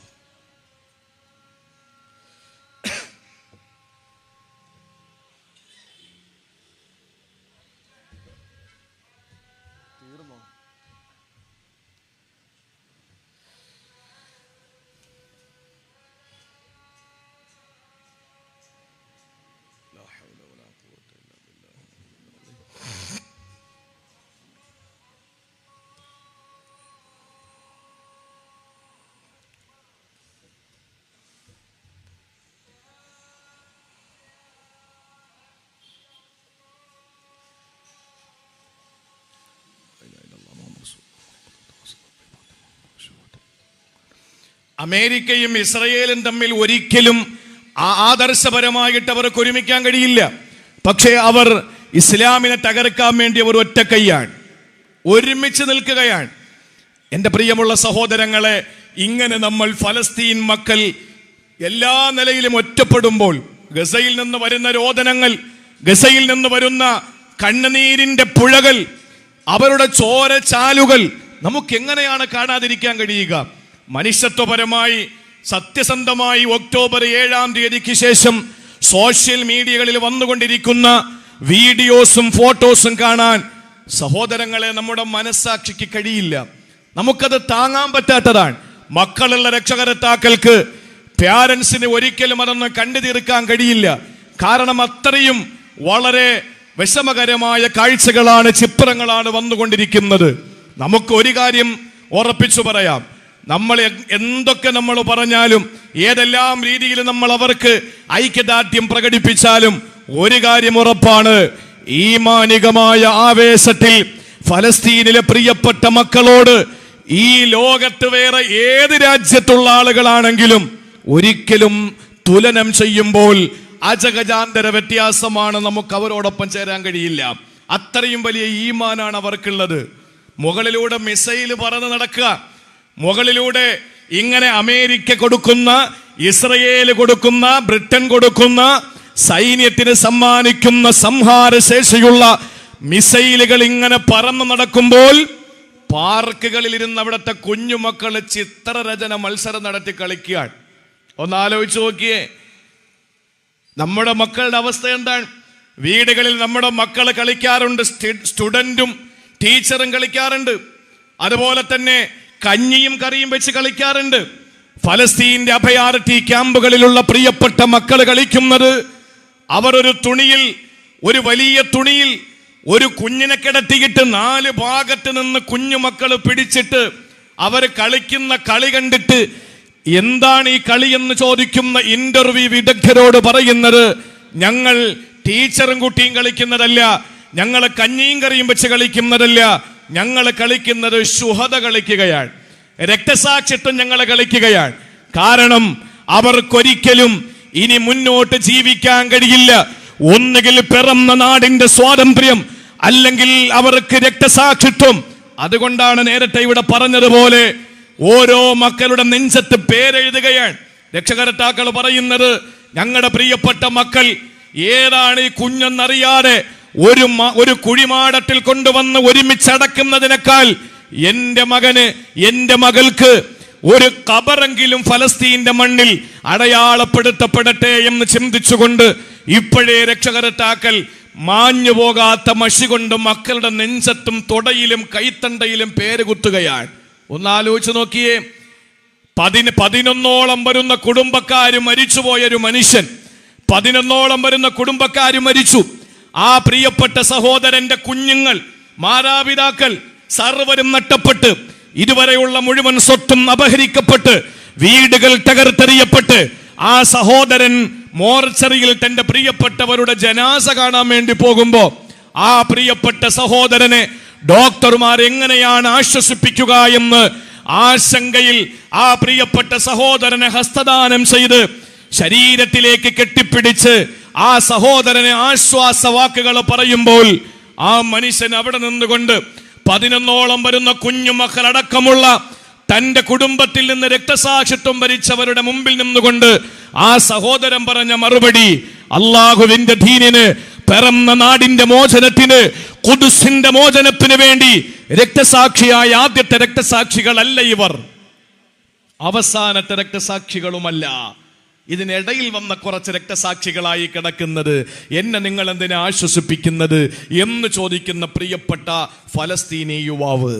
ആലോചിച്ചു നോക്കൂ, കാല് സിച്ചിടാൻ വേണ്ടിയിട്ട് ഫലസ്തീനിലെ ഒരു കുഞ്ഞിനെ, 6-7 വയസ്സുള്ള ഒരു കുഞ്ഞിനെ അൽ-ശിഫ ഹോസ്പിറ്റലിൽ കൊണ്ടുപോയപ്പോൾ വൈദ്യുതി വിച്ഛേദിച്ചിട്ട് അവിടെ കറണ്ട് ഇല്ലാത്തതിന്റെ പേരിൽ മൊബൈലിലെ പ്രകാശത്തിൽ ഡോക്ടർ തുന്നി ചേർക്കാൻ ശ്രമിക്കുമ്പോൾ അനസ്തേഷ്യയുടെ മരുന്നില്ല. മരുന്ന് കൊണ്ടുവരുന്ന 200ഓളം വരുന്ന ആംബുലൻസിനെ തടഞ്ഞു നിർത്തിയിട്ട് തീ വെച്ച് നശിപ്പിച്ച കിരാതന്മാരുടെ ആ നടപടിക്ക് ഫലസ്തീനിലെ അൽഷിഫ ഹോസ്പിറ്റലില് 18 വയസ്സുള്ള ഒരു പൊന്നുമോന്റെ കാലിൽ സ്റ്റിച്ചിടാൻ വേണ്ടിയിട്ട് കത്രിക കൊണ്ട് പച്ച ശരീരത്തെ വെട്ടിമാറ്റുന്ന ഡോക്ടറുടെ മുമ്പിൽ ആ കുഞ്ഞ് നിലവിളിച്ചില്ല. നിങ്ങളുടെയൊക്കെ മക്കളെ ഏതെങ്കിലും ഹോസ്പിറ്റലിൽ കൊണ്ടുപോയി ഒന്ന് ബട്ടക്സിൽ ഇഞ്ചക്ഷൻ എടുക്കാൻ വേണ്ടിയിട്ട് തോളത്ത് കിടത്തിയിട്ട് ആ കുഞ്ഞിന് ഇഞ്ചക്ഷൻ കൊടുക്കുമ്പോ സിറിഞ്ച് വെക്കുന്ന സൂചി വെക്കുന്ന സമയത്ത് ആ കുഞ്ഞ് കരയുന്നതിന് മുമ്പ് നമ്മുടെ ഹൃദയം വേദനിക്കാറുണ്ട്. ഫലസ്തീനിലെ 8 വയസ്സുള്ള പൊന്നുമോന്റെ കാലിൽ പച്ച ശരീരത്തിൽ അനസ്തേഷ്യയില്ലാതെ കത്രിക വെച്ച് ശരീരത്തിന്റെ തൊലി മുറിച്ചു മാറ്റുമ്പോൾ ഒന്ന് നിലവിളിക്കാതെ ആ പൊന്നുമോൻ വിശുദ്ധ ഖുർആനിന്റെ ആയത്തോതുന്നു, വഖലാ റബ്ബുക അല്ലാ തഅബുദു ഇല്ലാ ഇയ്യാഹു വബിൽ വാലിദൈനി ഇഹ്സാനാ. നോക്കൂ പ്രിയപ്പെട്ട സഹോദരങ്ങളെ, തകർന്ന വീടിന്റെ മുമ്പിൽ ഇരിക്കുന്ന ഒരു ഫലസ്തീനി യുവാവിന്റെ അടുത്ത് വന്നിട്ട് ചോദിച്ചു, നിങ്ങൾക്ക് സങ്കടാകുന്നില്ലേ? ആ സമയത്ത് നാളിതുവരെ സമ്പാദിച്ച സമ്പാദ്യം കൊണ്ടുണ്ടാക്കിയ കെട്ടിട സമുച്ചയത്തിന്റെ മുമ്പിലിരുന്ന് ആ പ്രിയപ്പെട്ട സഹോദരൻ മറുപടി കൊടുത്തത്, വലനബുലുവന്നകും ബിശൈഇൻ മിനൽ ഖൗഫി വൽ ജൂഇ വനഖ്സിൻ മിനൽ അംവാലി വൽ അൻഫുസി വസ്സമറാത്തി വബശ്ശിരിസ് സാബിരീൻ. വിശുദ്ധ ഖുർആനിൽ അല്ലാഹു പറഞ്ഞ ജീവനഷ്ടം കൊണ്ട്, കുടുംബത്തിന്റെ നഷ്ടം കൊണ്ട്, വിളകളുടെ നഷ്ടം കൊണ്ട്, കാർഷിക നഷ്ടം കൊണ്ട്, ഭയം കൊണ്ട് നിങ്ങൾ പരീക്ഷിക്കപ്പെടുമ്പോൾ ക്ഷമയോടെ നേരിടുന്നവർക്ക് സുവിശേഷം അറിയിക്കൂ നബിയെ, അവർക്ക് സ്വർഗമുണ്ടെന്ന് പറയൂ നബിയെ എന്ന് വരുന്ന വിശുദ്ധ ഖുർആനിന്റെ ആയത്തോതിയിട്ട് ആ ഫലസ്തീനി യുവാവ് തന്റെ ഇടത്തോടെ മറുപടി കൊടുക്കുന്നു. പ്രിയപ്പെട്ട സഹോദരങ്ങളെ, ഹമാസിന്റെ നേതാവിന്റെ മുമ്പിൽ വന്നിട്ട് അമേരിക്ക ഇസ്രയേലിന് വിമാനവാഹിനി കപ്പൽ കൊടുത്തല്ലോ, നിങ്ങളത് അറിഞ്ഞില്ലേ എന്ന് ഹമാസിന്റെ നേതാവിനോട് ചോദിക്കുമ്പോ, ഏത് ഹമാസിന്റെ നേതാവ്? ഇന്ത്യയിലാണ് ഏറ്റവും കൂടുതൽ ഫലസ്തീനികൾക്കെതിരെ നടന്ന പത്രപ്രവർത്തനങ്ങൾ ഉണ്ടായത്. ലോക രാജ്യങ്ങളുടെ കണക്കെടുത്താൽ ലോകത്ത് ഏറ്റവും കൂടുതൽ ഇസ്രായേലിന് സപ്പോർട്ട് ചെയ്തുകൊണ്ട്, ഫലസ്തീന് ശക്തമായി എതിർത്തുകൊണ്ട് പത്രങ്ങൾ വെണ്ടയ്ക്ക് നിരത്തിയത് ഇന്ത്യയിലെ പത്രങ്ങളാണ് എന്ന് കണക്ക് പുറത്തു വരുന്നു. ഏത് ഇന്ത്യ, ഏത് സംസ്ഥാനം, ഏത് കേരളം? കേരളത്തിലെ മുത്തശ്ശി പത്രങ്ങളില്ലേ? ഞാൻ എൻ്റെ പ്രിയപ്പെട്ടവരോട് പറയാൻ, സായാഹ്നത്തില് പ്ലക്കാർഡും പിടിച്ച് ഈ ഇസ്രയേലിന്റെ കിരാത നടപടിക്കെതിരെ ശക്തമായ നിലയിൽ റാലിയിൽ പങ്കെടുക്കുന്ന ആളുകൾ, ഇവിടെ പിന്നെ പൊതുസമ്മേളനം മാത്രമേ ഉണ്ടായിരുന്നുള്ളൂ. എങ്കിലും ഞാൻ പറയാണ്, യാതൊരു നിലയിലുള്ള പ്രതിഫലവും ആഗ്രഹിക്കാതെ മണിക്കൂറുകളായി ഈ സരസിൽ ഒരുമിച്ച് കൂടി എൻ്റെ പ്രിയപ്പെട്ട ചൂനാട്ട ജനതയോട് എനിക്ക് പറയാനുള്ളത്, അല്പമെങ്കിലും നിങ്ങൾക്ക് അഭിമാനത്തോടെ ഞാൻ ഫലസ്തീൻ മക്കളോടൊപ്പമാണ് എന്ന് പറയാൻ നിങ്ങൾക്ക് അഭിമാനമുണ്ട് എങ്കിൽ, അല്പമെങ്കിലും ആത്മാർത്ഥതയുണ്ടെങ്കിൽ മനോരമ പത്രം ബഹിഷ്കരിക്കണം, മാതൃഭൂമി പത്രം ബഹിഷ്കരിക്കണം. എന്തുകൊണ്ട്? ഫലസ്തീനിലെ പ്രിയപ്പെട്ട മക്കളെ തീവ്രവാദികളെന്ന് വിളിക്കുന്ന, ഭീകരവാദികളെന്ന് വിളിക്കുന്ന പത്രപ്രവർത്തകരോട്, പത്രക്കാരോട് നമുക്ക് പരമപുച്ഛം മാത്രമേ നമ്മൾ പ്രകടിപ്പിക്കാൻ പാടുള്ളൂ. അത് ഞാൻ എൻ്റെ പ്രിയപ്പെട്ടവരോട് ഉണർത്തുകയാണ്. കേരളത്തിൽ സദ്ദാം ഹുസൈൻ തൂക്കിക്കൊല്ലപ്പെട്ടപ്പോൾ അദ്ദേഹത്തിന്റെ ജന്മനാടാകുന്ന തിക്കിരീത്തിൽ നടന്നതിനേക്കാൾ ഏറ്റവും വലിയ സമരം നടന്നത് ജനാധിപത്യത്തിന്റെ ശ്രീകോവിലായ സെക്രട്ടേറിയറ്റ് നടയിലാണ്. തിക്കിരീത്തിൽ അദ്ദേഹത്തിന്റെ ജന്മനാട്ടിൽ നടന്നതിനേക്കാൾ കൂടുതൽ സമരം നടന്നത് ഈ പറയുന്ന സെക്രട്ടേറിയറ്റിന്റെ മുമ്പിലാണ്. ആ കേരളം ഉൾപ്പെടുന്ന ഇന്ത്യ മഹാരാജ്യത്ത് നിന്നാണ് ഏറ്റവും കൂടുതൽ ഫലസ്തീനെതിരായിട്ട്, ഇസ്രയേലിന് അനുകൂലമായിട്ട് പത്ര വാർത്തകൾ വരുന്നത് എന്ന് കണക്ക് പുറത്തു വന്നു. എൻ്റെ പ്രിയപ്പെട്ട സഹോദരങ്ങളെ, ആ ഹമാസിന്റെ നേതാക്കന്മാരെ തീവ്രവാദികളാണെന്ന് പറയുമ്പോൾ ആ ഹമാസ് നേതാവിന്റെ മുമ്പിൽ വന്നിട്ട് ചോദിച്ചു, അമേരിക്ക വിമാനവാഹിനി കപ്പൽ കൊടുത്തില്ലേ, നിങ്ങളുടെ അഭിപ്രായം എന്താണ്?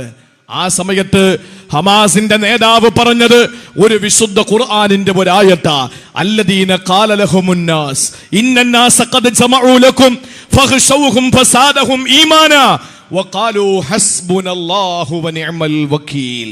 ബദർ യുദ്ധം നടന്നു ഹിജറ 2-ൽ, ഉഹദ് യുദ്ധം നടന്നു ഹിജറ 3-ൽ. അബൂ സുഫിയാൻ 2 യുദ്ധങ്ങളിലും പരാജയപ്പെട്ടപ്പോൾ അബൂ സുഫിയാൻ നബി തങ്ങളുടെയും സഹാബത്തിന്റെയും മുമ്പിൽ വന്നിട്ട് പറഞ്ഞു, മുഹമ്മദേ, അടുത്ത വർഷം ബദറിൽ ഞങ്ങൾ വെല്ലുവിളിക്കുകയാ, തന്റെ ഇടമുണ്ടെങ്കിൽ വാ. അള്ളാന്റെ റസൂല് പറഞ്ഞു, വരാം, നമുക്കൊന്നുകൂടെ കാണേണ്ടി വരുമെന്ന് പറഞ്ഞു.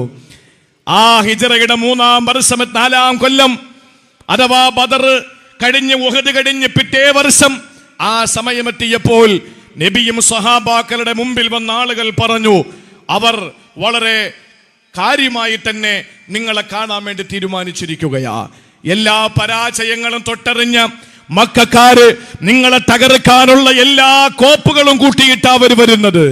ആ സമയത്ത് നബിയും സഹാബാക്കളും പറഞ്ഞ മറുപടി, അല്ലദീന ഖാല ലഹുമുന്നാസ് ഇന്നന്നാസ ഖദ് ജമഉ ലക്കും, ആളുകൾ നിങ്ങൾക്കെതിരെ ഇതാ ശക്തമായി നിലകൊള്ളുകയാ, ഫഖ്ശൗഹും, അവരെ പേടിക്കണം.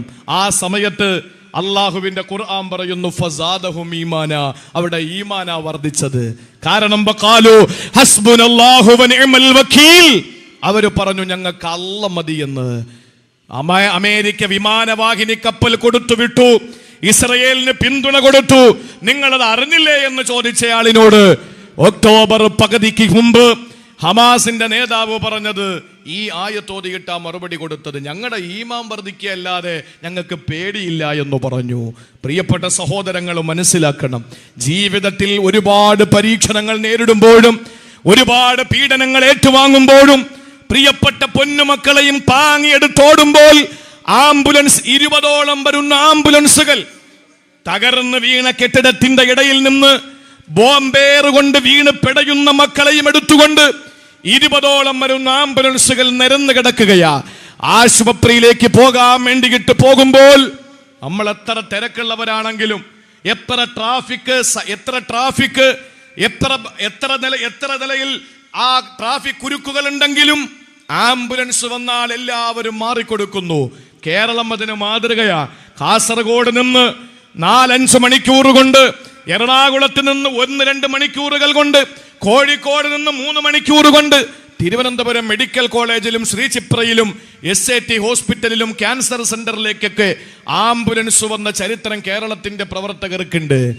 ഈ ആംബുലൻസ് 20ഓളം വരുന്ന ആംബുലൻസുകളെ വഴിയിൽ തടഞ്ഞു നിർത്തിയിട്ട് ബോംബ് വെച്ച് കൊന്നുകളഞ്ഞ ഈ കിരാതന്മാരുടെ മുമ്പിൽ എന്റെ പ്രിയപ്പെട്ട സഹോദരങ്ങളെ, ചെറുത്ത് നിൽപ്പ് നടത്തുന്ന മക്കൾ എങ്ങനെയാണ് ഭീകരവാദികളാവുക?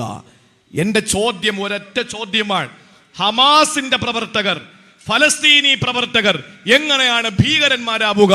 ആ ഒരൊറ്റ ചോദ്യം മാത്രമാണ് ഇന്നത്തെ ഈ കറ്റാനം മഹല്ല് സംരക്ഷണ സമിതി സംഘടിപ്പിച്ച പരിപാടിയിൽ എനിക്ക് ചോദിക്കാനുള്ളത്. വേറെ ഒന്നും ഞാൻ പറയുന്നില്ല, ധാരാളം പ്രസംഗങ്ങൾ നിങ്ങൾ കേട്ടവരാണ്. എങ്ങനെയാണ് അവർ ഭീകരന്മാരാവുക? RSSന്റെ ഒരു പ്രവർത്തകനാണല്ലോ ഈ അടുത്ത സമയത്ത് ഇസ്രയേൽ തകർത്ത കെട്ടിടങ്ങളുടെ ഇടയിൽ 3 നില കെട്ടിടത്തിന്റെ ഒരു സ്റ്റെയർ മാത്രം ബാക്കിയുണ്ട്, ബാക്കിയൊക്കെ തകർന്നു വീണു. ആ ഫോട്ടോ അപ്ലോഡ് ചെയ്തിട്ട് തന്റെ ഫേസ്ബുക്ക് വാളിൽ ആ RSSന്റെ പ്രവർത്തകൻ ഒരു ക്യാപ്ഷൻ കൊടുത്തു. എന്താണെന്നറിയോ? ഹൂറിമാരെ കാണാനുള്ള സ്റ്റെപ്പ് മാത്രം ബാക്കിയുണ്ട്, ബാക്കിയെല്ലാം പോയി എന്ന്. നേരത്തെ ഇവിടെ പരാമർശിച്ചതുപോലെ ഇസ്രയേലിന്റെ കിരാതന്മാരോടുള്ള ശക്തമായ വിയോജിപ്പ് രേഖപ്പെടുത്തി ഫലസ്തീൻ മക്കൾ ഐക്യദാർഢ്യം പ്രകടിപ്പിച്ചുകൊണ്ട് കേരളത്തിന് അങ്ങോളം ഇങ്ങോളം, ഇന്ത്യയിൽ അങ്ങോളം ഇങ്ങോളം സമരങ്ങൾ നടക്കുമ്പോ ഈ ഫലസ്തീൻ മക്കളോടുള്ള പോരാട്ടങ്ങൾ, ഫലസ്തീൻ മക്കൾക്ക് ഇസ്രയേൽ കൊടുക്കുന്ന ഈ വംശഹത്യ ആകെ സപ്പോർട്ട് ചെയ്യുന്ന ഒരു കൂട്ടർ ഇവിടുത്തെ വർഗീയ ഫാസിസ്റ്റുകളാണ്. വർഗീയ ഫാസിസ്റ്റുകളിൽ ഒരുത്തം പോലും, കുടുംബത്തിൽ പറന്ന ഒരുത്തം പോലും ഇതുവരെ ഫലസ്തീനികൾക്കെതിരെ ഇസ്രയേൽ നടത്തുന്ന ഈ നരനായാട്ട് തെറ്റാണ് എന്ന് പറയാൻ ഇവന്റെ ഒന്നും വായുന്നവരെ തുറന്നിട്ടില്ല. നമുക്കറിയുമല്ലോ, തുറക്കില്ല. കാരണം കലാപം നടത്തി പാരമ്പര്യമുള്ളവർക്ക് എങ്ങനെയാണ് അതിനെ പ്രതിഷേധിക്കാൻ കഴിയുക? സപ്പോർട്ട് ചെയ്യാനല്ലേ കഴിയുള്ളൂ. അപ്പോ വിശ്വാസികളായ നമ്മൾ, ജനാധിപത്യ വിശ്വാസികളായ നമ്മൾ, ഇവിടെ ഇരിക്കുന്ന എന്റെ പ്രിയപ്പെട്ട ഇതര സമുദായത്തിലെ, അങ്ങനെ ഇതര സമുദായത്തിലെ എന്ന് പറയുന്നത് മറ്റൊന്നും കൊണ്ടല്ല, അഭിമാനത്തിന് വേണ്ടി പറയുന്നതാണ്. ഇവിടെ നേരത്തെ പ്രസംഗിച്ചു പോയവർ, അതുപോലെ തന്നെ ഇവിടെ ഇരിക്കുന്ന, നിലവിൽ പ്രസംഗിക്കാനിരിക്കുന്നവർ, ഇവരൊക്കെയും വളരെ കൃത്യമായി നിലപാട് പറയുന്നത്, അവരൊക്കെ ഒരു അമ്മയുടെ ഗർഭാശയത്തിൽ നിന്ന് പുറത്തേക്ക് വന്ന് ഒരച്ഛനും ഒരമ്മയും ഒരു ഭാര്യയും ഒരുപാട് മക്കളുമായിട്ട് കുടുംബ ജീവിതത്തിന്റെ മനോഹാരിത കണ്ട് ആസ്വദിച്ച് ആ മനോഹരമായ കുടുംബ ജീവിതം നയിക്കുന്നവരായതുകൊണ്ടാണ് അവർക്കിങ്ങനെ പങ്കെടുക്കാൻ കഴിയുക. കെട്ടിയ പെണ്ണിനെ എവിടെയെങ്കിലും കൊണ്ടാക്കിയിട്ട് ഏതെങ്കിലുമൊക്കെ ചെറുപ്പക്കാരെയും ഏതെങ്കിലുമൊക്കെ പെൺകുട്ടികളെയും ക്രൂരമായിട്ട് കൊന്നൊടുക്കിക്കൊണ്ട് നടക്കുന്ന ഏതെങ്കിലും പ്രവർത്തകർക്ക് അല്ലെങ്കിൽ വർഗീയ ഫാസിസ്റ്റുകൾക്ക് എങ്ങനെയാണ് ഫലസ്തീനെ അനുകൂലിക്കാൻ കഴിയുക? അതിൽ ഞങ്ങൾക്ക് സങ്കടമൊന്നുമില്ല, ഒരിക്കലും അങ്ങനെ ഒരു നല്ല വാക്ക് പോലും പ്രതീക്ഷിക്കുന്നില്ല. പക്ഷേ നമ്മുടെ ഭാഗത്ത് നിന്നൊക്കെ ചിലരുടെ ഭാഗത്ത് നിന്ന് അത് അങ്ങോട്ട് കൊടുത്തിട്ടല്ലേ ഇങ്ങോട്ട് കിട്ടിയത് എന്നൊക്കെ പറയുന്നത് കേൾക്കുമ്പോൾ വളരെ സങ്കടം തോന്നുന്നുണ്ട്. അതുകൊണ്ട് പ്രിയപ്പെട്ട സഹോദരങ്ങളെ, പ്രാർത്ഥന മാത്രമല്ല പ്രവർത്തനങ്ങൾ കൂടി. ഒരു മസ്ജിദുൻ നബവിയുടെ അകത്തിരുന്നു കൊണ്ട് ഒരു സഹാബി വര്യൻ ധ്യാന നിമഗ്നനായിരിക്കുമ്പോ ഒരു കൂടപ്പറപ്പിനൊരു ആവശ്യം വന്നപ്പോൾ കൂടെ പോയിട്ട് അയാൾക്ക് സഹായം ചെയ്തു കൊടുത്തപ്പോൾ, നിങ്ങൾ ഏട്ടിക്കാഫിലല്ലായിരുന്നോ, ഭജന ഇരിക്കായിരുന്നല്ലോ, എന്തിനാ നിങ്ങൾ എന്നോടൊപ്പം വന്നത് എന്ന് ചോദിച്ച തന്റെ സതീർത്ഥ്യനോട് ഒരു സഹോദരനെ സഹായിക്കാൻ ഇറങ്ങി പുറപ്പെടുന്ന കാൽ ചുവടുവെപ്പുകൾക്ക് ഏട്ടിക്കാഫിരിക്കുന്നതിനേക്കാൾ പുണ്യമുണ്ടെന്ന് പറയുമ്പോ ചൂനാട്ടത്തെയും കറ്റാനത്തെയും പള്ളിക്കകത്തിരുന്ന് ദുആ ചെയ്യുന്നത് നല്ലത് തന്നെയാണ്. പക്ഷെ തെരുവിലിറങ്ങിയിട്ട് ഫലസ്തീൻ മക്കൾ അനുഭവിക്കുന്ന വേദനകൾക്ക് ഞങ്ങൾക്ക് സങ്കടമുണ്ട് എന്നൊന്ന് പറയാനും കൂടെ കാണിക്കുന്ന തന്റെ ഇടത്തിനാണ് ഇസ്ലാമിക വിശ്വാസം എന്ന് പറയുക. അല്ലാത്തതൊക്കെ പ്രിയപ്പെട്ടവരെ പ്രാർത്ഥന കൊണ്ട് മാത്രം പൂർത്തീകരിക്കാനാണെങ്കിൽ അള്ളാഹുവിന്റെ പ്രവാചകൻ ബദറിൽ പോകണ്ടല്ലോ, ഒന്ന് ദുആ ചെയ്താൽ മതിയല്ലോ, കൈ വലിക്കും മുമ്പ് ഉത്തരം കിട്ടുമല്ലോ. അതുകൊണ്ട് പ്രാർത്ഥനയും പ്രവർത്തനങ്ങളും ഒരുമിച്ച് കൂടുമ്പോഴാണ് എല്ലാ കാര്യങ്ങളുടെയും സമ്പൂർണത ഉണ്ടാവുക. അതുകൊണ്ട് നിങ്ങൾ ഈ ഒരുമിച്ച് കൂടിയത് ഒരിക്കലും നിങ്ങൾക്ക് നഷ്ടമല്ല. ഫലസ്തീൻ മക്കളുടെ, ആ പ്രിയപ്പെട്ട ഫലസ്തീനിലെ യുവാക്കളുടെ, യുവതികളുടെ, വൃദ്ധന്മാരുടെ, അവിടുത്തെ പ്രിയപ്പെട്ട സഹോദരങ്ങളുടെ ഓരോരുത്തരുടെയും ആ വിഷമങ്ങളിൽ നമ്മൾ പങ്കാളികളാകുമ്പോ നമുക്ക് പടച്ച തമ്പുരാൻ, ദൈവം തമ്പുരാൻ, സർവേശ്വരൻ തരുന്ന പ്രതിഫലം അത് വിവരണാതീതമാണ്. അതുകൊണ്ട് സഹോദരങ്ങളെ, ഈസാ നബി വരെയുള്ള ഒട്ടുമിക്ക പ്രവാചകന്മാരും ജനിക്കുകയും അവരുടെ വീടുകൾ ഉണ്ടായിരുന്ന, നേരത്തെ ഇവിടെ ബഹുമാനപ്പെട്ട ഒരു പണ്ഡിതൻ പറഞ്ഞതുപോലെ, അസ്റാബി അബ്ദിഹി ലൈലൻ മിനൽ മസ്ജിദിൽ ഹറാമി ഇലൽ മസ്ജിദിൽ അഖ്സ അല്ലദീ ബാറക്നാ ഹൗല, ചുറ്റും അനുഗ്രഹമാണ് എന്ന് പറഞ്ഞത് ചുറ്റും നിസ്കാര പള്ളി ഉള്ളത് കൊണ്ടല്ല. ആ പള്ളിയുടെ മസ്ജിദുൽ അഖ്സയുടെ 4 ഭാഗത്ത് അവിടുത്തെ പ്രവാചകന്മാരുടെ ഭവനങ്ങളും അവരുടെ മരണശേഷം അവിടെ ഖബറുകളും ഉള്ളത് കൊണ്ടാണ് അങ്ങനെ പറഞ്ഞത് എന്ന് മുഫസ്സിറുകൾ പറഞ്ഞിട്ടുണ്ട്.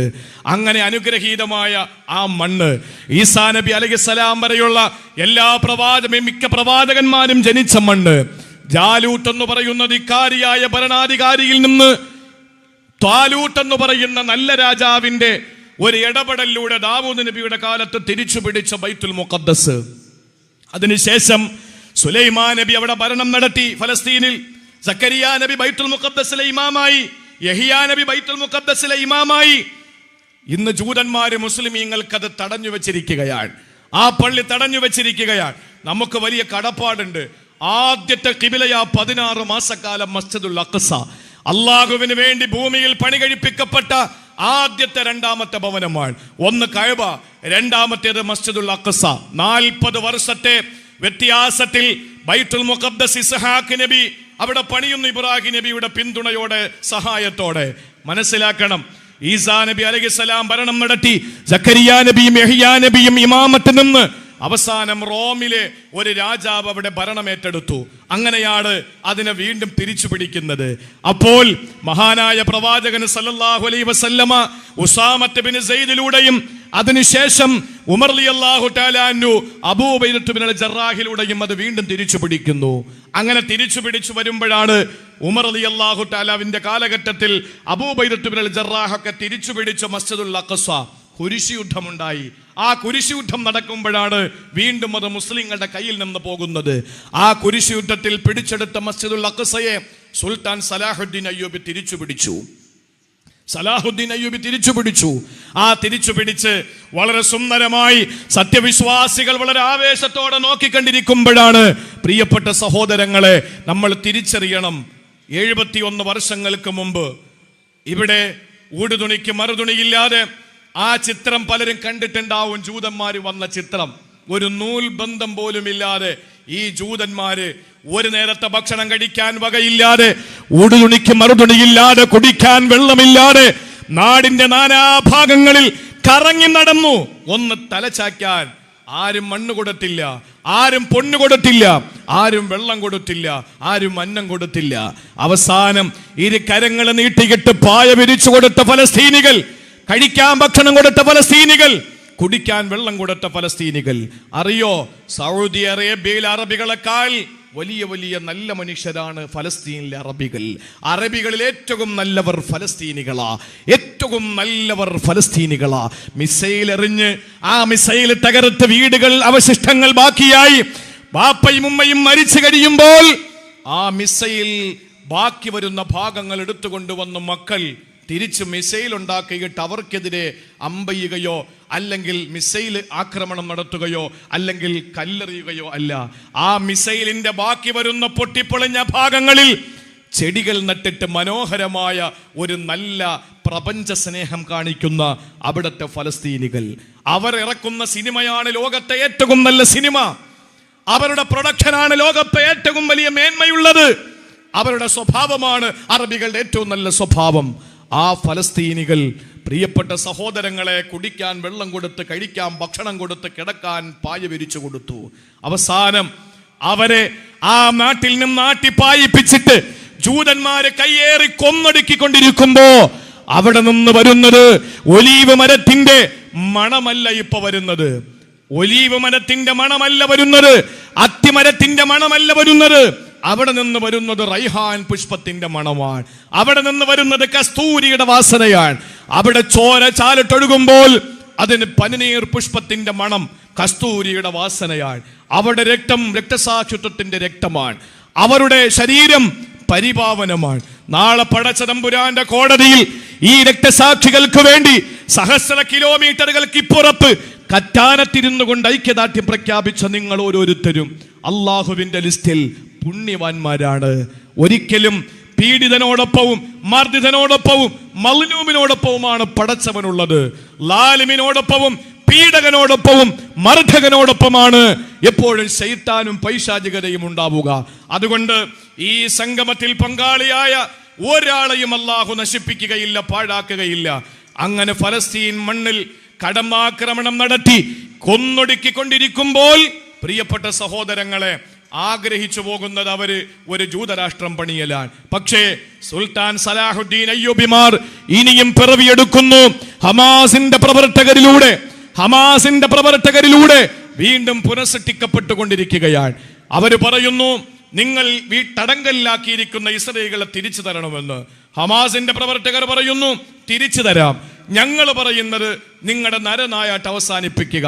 ഇസ്രായേലിന്റെ ജൂതരാഷ്ട്രത്തിനോട്, അമേരിക്കയുടെ ഇരുളിന്റെ സന്തതികളോട്, ജൂത പിശാചുക്കളോട് ഞങ്ങൾ പറയുന്നു, നിങ്ങളൊന്ന് നിർത്തി നോക്ക്. ഒരു സൂര്യോദയത്തിൽ നിങ്ങളുടെ ഈ പണി അവസാനിപ്പിച്ച് അടുത്ത സൂര്യാസ്തമയം വരെ ഒന്ന് പ്രതീക്ഷിക്കുക. പിറ്റത്തെ സൂര്യോദയം നിങ്ങൾക്ക് ശാന്തമാകും. ഇല്ലെങ്കിൽ സംഭവിക്കാൻ പോകുന്നത് പ്രകൃതി പോലും നിങ്ങൾക്കെതിരാകുന്ന ഒരു കാലമുണ്ട്. പ്രകൃതി പോലും എതിരാകും. ഹദീസുകളിൽ കാണാം, ദജ്ജാൽ എന്ന് പറയുന്ന ഏറ്റവും വലിയ ഭീകരൻ, ലോകം കണ്ട ഏറ്റവും വലിയ ഭീകരൻ, അത്തഹിയാത്ത് ഓതിയിട്ട് അവസാനം മസീഹ് ദജ്ജാലിൽ നിന്ന് കാവൽ തേടിയിട്ടാണ് ഓരോരുത്തരും സലാം വീട്ടുന്നത്. ഈ ദജ്ജാലിനോടൊപ്പം ബാബുലുദ് എന്ന് പറയുന്ന ഇന്നത്തെ ഇസ്രയേലിന്റെ എയർപോർട്ടിൽ ദജ്ജാൽ ഓടിയെത്തുന്നു. ഈസാ നബി അലൈഹിസ്സലാമിനെ കണ്ട് പേടിച്ച് ഉപ്പ് വെള്ളത്തിൽ വീണുന്ന ഉപ്പ് കല്ല് പോലെ ഉരുകി ഒലിച്ച് അവസാനം ദജ്ജാൽ ശോഷിച്ച് ആ ദജ്ജാല് ബാബുലുദ് എന്ന് പറയുന്ന ഇസ്രയേൽ എയർപോർട്ടിലേക്ക് ഓടിയെത്തുമ്പോ ആ ഇസ്രയേലിന്റെ എയർപോർട്ടിന്റെ ഭാഗത്ത് വെച്ച് മഹാനായ ഈസാ നബി വകവരുത്തുന്ന ദജ്ജാല്, ആ ദജ്ജാലിനെ കൊന്നു കഴിയുമ്പോ ദജ്ജാലിന് പിന്തുണ കൊടുത്തുകൊണ്ട് കൂടെ ഉണ്ടായിരിക്കുന്ന 70,000 ജൂതന്മാരാ. ആ ജൂതന്മാര് നിൽക്കക്കള്ളിയില്ലാതെ ഓടി ഒളിച്ച് മരച്ചില്ലകളിലും വൃക്ഷശിഖരങ്ങളിലും വൃക്ഷത്തിന്റെ മൂടുകളിലും പാറക്കെട്ടിന്റെ പിന്നിലും ഒളിക്കുമ്പോ കൂടെ നടക്കുന്ന ഹമാസിന്റെ പ്രവർത്തകരെ പാറക്കൂട്ടങ്ങളും വൃക്ഷത്തിന്റെ ശിഖരങ്ങളും വിളിച്ചിട്ട്, യാ അബ്ദുല്ലാ യാ മുസ്ലിം തആൽ വറാഇ യഹൂദിയുൻ ഫഖ്തുൽഹു, കൊന്നുകളയടാ വന്നിട്ടെന്ന് പറയുന്ന പാറക്കൂട്ടങ്ങളുടെ ശബ്ദം നിങ്ങൾക്ക് കേൾക്കേണ്ടി വരും. അന്ന് നെതന്യാഹു ഉണ്ടാവൂല, അന്ന് ബ്രിട്ടന്റെ നേതാക്കന്മാരുണ്ടാവൂല, അന്ന് ജോ ബൈഡൻ ഉണ്ടാവൂല, അന്ന് ഡൊണാൾഡ് ട്രംപ് ഉണ്ടാവൂല, അന്ന് വർഗീയ ഫാസിസ്റ്റ് ദുശക്തികൾ ഉണ്ടാവുകയില്ല, അവർക്ക് സപ്പോർട്ട് കൊടുക്കുന്ന ഒരുത്തനും ഉണ്ടാവൂല. അന്നുണ്ടാകുന്നവർക്ക് ആ ശബ്ദം കേൾക്കാം. അമേരിക്കയുടെ ശക്തമായ പിന്തുണയോടുകൂടി ഇസ്രയേൽ നടത്തുന്ന കിരാതവാഴ്ചക്കെതിരെ പോരാടിയിട്ട് ഇങ്ങനെ ഒരു സംഗമത്തിൽ പങ്കാളികളായ കറ്റാനത്തുകാരെ നിങ്ങളും കാണൂല, ഞാനും കാണൂല. നാളത്തെ തലമുറയ്ക്ക് ഇത് പകർന്നു കൊടുക്കണം. ഒറ്റയ്ക്കിരുന്ന് ദുആ ചെയ്താലും മാത്രം പോരാ, പിറന്നു വീഴുന്ന മക്കൾക്ക് ഇത് പകർന്നു കൊടുക്കണം. മക്കളെ, ജൂതന്മാര് കൊന്നൊടുക്കിയ ഫലസ്തീൻ മക്കളുടെ ചോരയുടെ ശാപമാണിത് എന്ന് പറഞ്ഞു കൊടുത്താൽ, പള്ളിക്കകത്തിരുന്ന് 4 മതിൽക്കെട്ടിനകത്ത് ദുആ ചെയ്താൽ മാത്രം പോരാ, പുറത്തിറങ്ങിയിട്ട് പ്രവർത്തിക്കാൻ കൂടി മനസ്സ് കാണിക്കണം. ഇരുന്ന് തുരുമ്പിക്കുന്നതിനേക്കാൾ പ്രവർത്തിച്ച് തേയുന്നതല്ലേ നല്ലത്. ആ ഒരു ആപ്തവാക്യം ഞാൻ ഉണർത്തിക്കൊണ്ട് 90% വരുന്ന ജൂതന്മാരെ ക്രൂരമായിട്ട് കൊന്നൊടുക്കിയ ലോകം കണ്ട ഏറ്റവും വലിയ ഭീകരവാദിയായ ഹിറ്റ്ലറെ അവസാനം ജനങ്ങളെ തള്ളിപ്പറഞ്ഞു. ഹിറ്റ്ലർ അവസാനം ഒരു വാക്ക് പറഞ്ഞു നിർത്തി. 90% വരുന്ന ജൂതന്മാരെ കൊന്നപ്പോൾ എന്നെ തീവ്രവാദിയാക്കി. നമ്മൾ വെള്ളപൂശുന്നില്ല ഹിറ്റ്ലറെ, തീവ്രവാദി എന്നും തീവ്രവാദി തന്നെയാണ്. കള്ളു കുടിച്ചു ബിസ്മി ചൊല്ലി കള്ളു കുടിച്ചാൽ അത് ഹലാലാണെന്ന് പറയാൻ നമ്മളില്ല. അതുപോലെ കൊല്ലുന്നത് കാലവും കൊലപാതകം ലോകത്ത് നാശം തന്നെയാണ്, ആരും ആരെയും കൊല്ലണ്ട. അതുകൊണ്ട് തന്നെ 90% വരുന്ന ജൂതന്മാരെ കൊന്നൊടുക്കിയ ഹിറ്റ്ലർ പറഞ്ഞു, 10% വരുന്ന ജൂതന്മാരെ ഞാൻ ബാക്കി വെക്കുകയാ. എന്തിനെന്നറിയോ? നാളെ കറ്റാനത്തുകാര് പറയും, ഹിറ്റ്ലറെ നീ ചെയ്തത് അക്രമമായി പോയി. 90% വരുന്ന ജൂതന്മാരെ കൊന്നതല്ല, 10% വരുന്ന ജൂതന്മാരെ ബാക്കി വെച്ചത്. ആ ഒരു നാള് അനധിവിദൂര ഭാവിയിൽ ഇനിയും ലോകം ജനത സമ്മതിക്കുന്ന ഒരവസ്ഥയിലേക്ക് എത്തപ്പെടും. അതിൽ യാതൊരു സംശയവുമില്ല. അതുകൊണ്ട് ആത്മാർത്ഥമായ പ്രാർത്ഥനയോടൊപ്പം ഈ പ്രവർത്തന മേഖലകൾ കൂടി ഉണ്ടായി നിങ്ങൾ ഓരോരുത്തരും ഇതിനു വേണ്ടി എല്ലാ നിലയിലും പ്രവർത്തിക്കണമെന്ന് മാത്രം ഉണർത്തിക്കൊണ്ട്, ഇസ്രയേൽ ഒരിക്കലും അവരുടെ ഭൂമിയാണെന്ന് വാദിക്കുമ്പോൾ, അല്ലടോ ഇസ്രയേൽ നിങ്ങൾ പറയുന്നത് പോലെ ഫലസ്തീൻ നിങ്ങളുടെ മണ്ണല്ല. കാരണം അബ്രഹാം എന്ന് പറയുന്ന ഇബ്രാഹിം നബി അലൈഹിസ്സലാം മകൻ ഇസ്മായിൽ എന്ന് പറയുന്ന മകന്റെ കൈപിടിച്ച് കഅബയുണ്ടാക്കി. അതിനുശേഷം ഇബ്രാഹിം എന്ന് പറയുന്ന പിതാവ് ഇസ്ഹാഖ് എന്ന് പറയുന്ന മകന്റെ കൈപിടിച്ച് 40 കൊല്ലത്തിന് ശേഷം ബൈത്തുൽ മുഖദ്ദസ് ഉണ്ടാക്കി. ആ വാപ്പ ഇബ്രാഹിം, മകൻ ഇസ്ഹാഖ് വളർന്നു കല്യാണം കഴിച്ചു. ആ ഇസ്ഹാഖിന്റെ മക്കള് ഒരു മോനെ നിങ്ങൾക്ക് ഞാൻ പരിചയപ്പെടുത്തി തരാം. യാക്കോബ എന്നൊക്കെ കേട്ടിട്ടുണ്ടാവും നിങ്ങൾ പഴയ നിയമത്തിലും പുതിയ നിയമത്തിലും. ആ യാക്കോബ എന്ന് പറയുന്ന ഇസ്ഹാഖിന്റെ മകൻ, അദ്ദേഹത്തിന്റെ പേര് ഇസ്രയേൽ എന്നാണ്. ഹിബ്രു ഭാഷയിൽ അതിന്റെ അർത്ഥം അറബിയിൽ മെയിൻ ചെയ്താൽ അള്ളാന്റെ അടിമ എന്ന, അബ്ദുള്ള എന്ന. ആ ഇസ്രയേൽ എന്ന ഹിബ്രു ഭാഷയിലും അറബിയിൽ അബ്ദുള്ള എന്നും പേരുള്ള ആ ഇസ്ഹാഖ് എന്ന് പറയുന്ന ആളിന്റെ മകന്റെ പേര് യാക്കൂബ് എന്നാണ് ഖുർആൻ പരിചയപ്പെടുത്തിയത്. ആ യാക്കൂബ് നബിക്ക് 12 മക്കളിൽ ഒരു മോന്റെ പേര് യഹൂദ എന്ന. ആ പരമ്പരയ്ക്ക് പറയുന്നതാണ് ജൂതന്മാരെന്ന്. അങ്ങനാടാ നിങ്ങളുടെ വാപ്പ യാക്കൂബ് നബി, അദ്ദേഹത്തിന്റെ വാപ്പ ഇസ്ഹാഖ് നബി, അദ്ദേഹത്തിന്റെ വാപ്പ ഇബ്രാഹിം നബിയുടെ മണ്ണ് നിങ്ങളുടെ മണ്ണാവുക. ഖുർആൻ പറഞ്ഞത് മാക്കാന ഇബ്രാഹിം യഹൂദിയ, ഇസ്രയേൽ പ്രതിദാനം ചെയ്യുന്ന യഹൂദി അല്ല ഇബ്രാഹിം നബി. വലാ നസ്രാനിയ, ജോ ബൈഡൻ പ്രതിദാനം ചെയ്യുന്ന ക്രിസ്ത്യാനിയും അല്ല. അവസാനം കൂടെ ഞാൻ പറയട്ടെ, വമാ കാന മിനൽ മുശ്രിക്കി, നരേന്ദ്രമോദി പ്രതിദാനം ചെയ്യുന്ന ഫാസിസ്റ്റും ഒരു മുശ്രിക്കും അല്ല. ആര്? ഇബ്രാഹിം നബി. പിന്നെ ആരാ? വലാകിൻ കാന ഹനീഫൻ മുസ്ലിമാ, പെടഞ്ഞു വീടുന്ന ഖുദ്സിന്റെ മോചനത്തിനു വേണ്ടി ഫലസ്തീൻ മണ്ണിൽ പെടഞ്ഞു മരിക്കുന്ന അവിടത്തെ ഹമാസിന്റെ പ്രവർത്തകരടക്കമുള്ള ഫലസ്തീൻ മക്കളുടെ പ്രിയപ്പെട്ട നേതാവാണ് ഇബ്രാഹിം നബി എന്ന് പറഞ്ഞത് അള്ളാഹുവിന്റെ ഖുർആന. അതുകൊണ്ട് പ്രിയപ്പെട്ട സഹോദരങ്ങളെ, ഒരിക്കലും ഇബ്രാഹിം നബി അലൈഹിസ്സലാമിന്റെ മണ്ണ് ജൂതന്മാരുടെ മണ്ണല്ല. അതിന്റെ അവകാശികൾ ഫലസ്തീനികൾ തന്നെയാണ്, ഒരു സംശയവുമില്ല. ആ അർത്ഥങ്ങൾക്കപ്പുറത്ത് ആരെന്തു പറഞ്ഞാലും ആ പറയുന്നത് ഒരിക്കലും നമ്മൾ അംഗീകരിക്കേണ്ട കാര്യമില്ല. തട്ടമിട്ട ഉമ്മയുടെ മകനും പൊട്ടുതൊട്ട അമ്മയുടെ മകനും കുരിശുമാലയണിഞ്ഞ മാതാവിന്റെ മകനും തോളോട് തോള് ചേർന്ന് നിന്നുകൊണ്ട് ഫലസ്തീൻ മക്കൾക്ക് അനുകൂലമായി, ഇസ്രയേലിനെതിരായി, അന്ന് ഇന്ത്യ രാജ്യത്തിന് അനുകൂലമായി ബ്രിട്ടീഷുകാർക്കെതിരെ സമരം ചെയ്തതുപോലെ സമരം ചെയ്ത് ഇന്ത്യക്ക് കിട്ടിയ സ്വാതന്ത്ര്യം പോലെ ഫലസ്തീന് ഒരു സ്വാതന്ത്ര്യം വാങ്ങിക്കൊടുക്കാൻ നമുക്ക് കഴിയണം. അതിനപ്പുറത്ത് പ്രസംഗിക്കുന്ന ഈ കാപ്പിപ്പൊടി അച്ഛന്മാരെ പോലുള്ള അച്ഛന്മാരെ പൂർണ്ണമായിട്ട് അങ്ങ് അവഗണിക്കുക. അതുപോലെ തന്നെ ഇസ്ലാമിനെതിരെ കുതിര കയറുന്ന, ജനാധിപത്യ സംവിധാനങ്ങൾക്കെതിരെ കുതിര കയറുന്ന ഒരുത്തനെയും നമുക്ക് അംഗീകരിക്കണ്ട. ഇവിടെ ഒരൊറ്റ ഹിന്ദു ആക്രമിക്കപ്പെടാൻ പാടില്ല, ഒരു മുസ്ലിമും ആക്രമിക്കപ്പെടാൻ പാടില്ല, ഒരു ക്രിസ്ത്യാനിയും ആക്രമിക്കപ്പെടാൻ പാടില്ല. ഇവിടെ എല്ലാവർക്കും അവരുടെ മതം പ്രബോധനം ചെയ്യണം, അവരുടെ മതം അനുസരിച്ച് ജീവിക്കണം, ഇവിടെ എല്ലാവർക്കും സുന്ദരമായി കഴിയണം.